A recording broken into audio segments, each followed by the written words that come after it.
Brendan Barber. My day job, I'm General Secretary of the TUC, but today I'm here in Ghana with VSO in the Volta region. I first came here when I was 18 years old as a volunteer teacher, and I'm looking forward to seeing how the school that I taught in has developed over all those years since, but also to find out a little bit more about what VSO's doing today.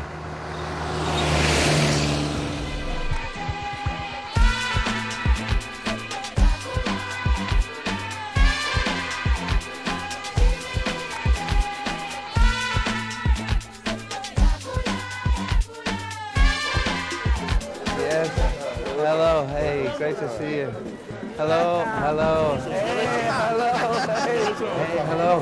Thank you very much.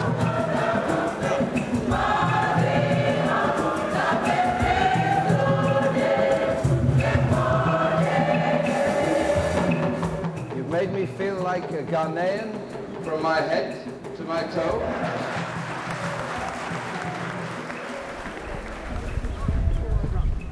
It's very emotional to come back. It was a very important year in my life. So to come back after an awful lot of years is quite emotional. And certainly the warmth of the welcome I've received from everybody here has been just fantastic. What we've seen today is evidence of how positive volunteering can be. For volunteers, this kind of experience changes people's lives. It certainly made a big difference to me.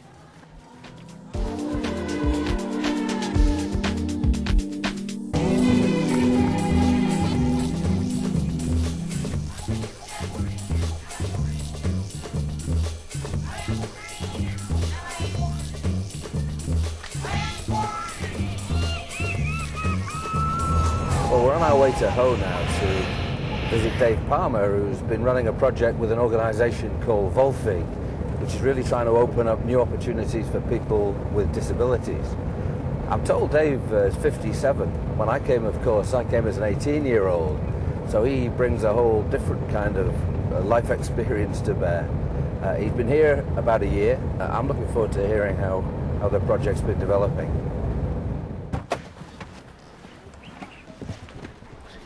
Hi, Dave. My name's Dave Palmer.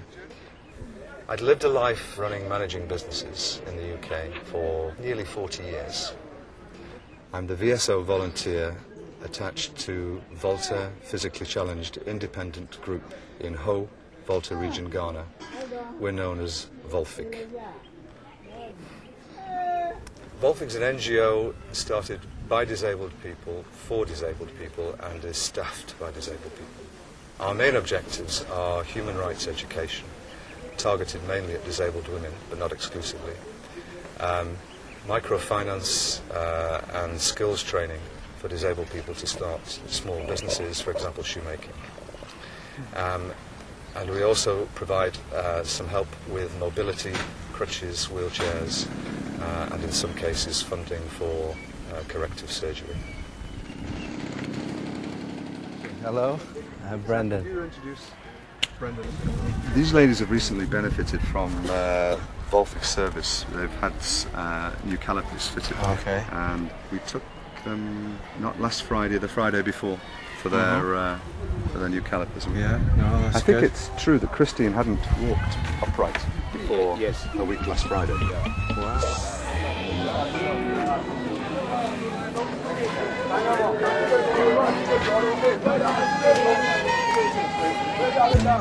I started a Trotro service as an income generator, so I had to go through the process of hiring drivers and teaching them how you hire and recruit people. We didn't have a driver, so I was a Trotro driver for 2 weeks.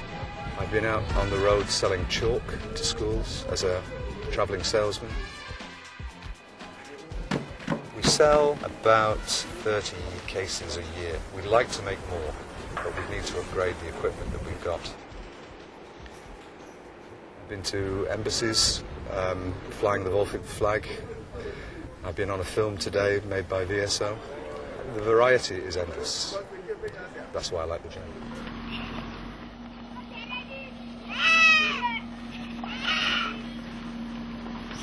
Volfic's managing far more projects than it did when I first came.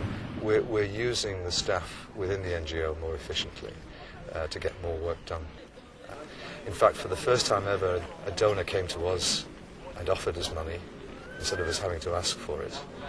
So I think the maturity of the organisation is beginning to show results both inside and also for the membership. The people that I've just met at the Volfig headquarters are really pretty inspirational. People whose lives have clearly been really changed by getting involved with the project. People who've got now a level of mobility, they're able to move around in ways that would have been unthinkable a few years ago. I just think seeing how other people have to live without a choice brings so many things at home into perspective. I've lived more in the last year of my life, done more things, had more experiences than I'd had in the previous 10 years. It's opened my eyes to a lot of things, not least what are the priorities in life. And I'm sure that will have an effect on me when I return to the UK and have to make life decisions.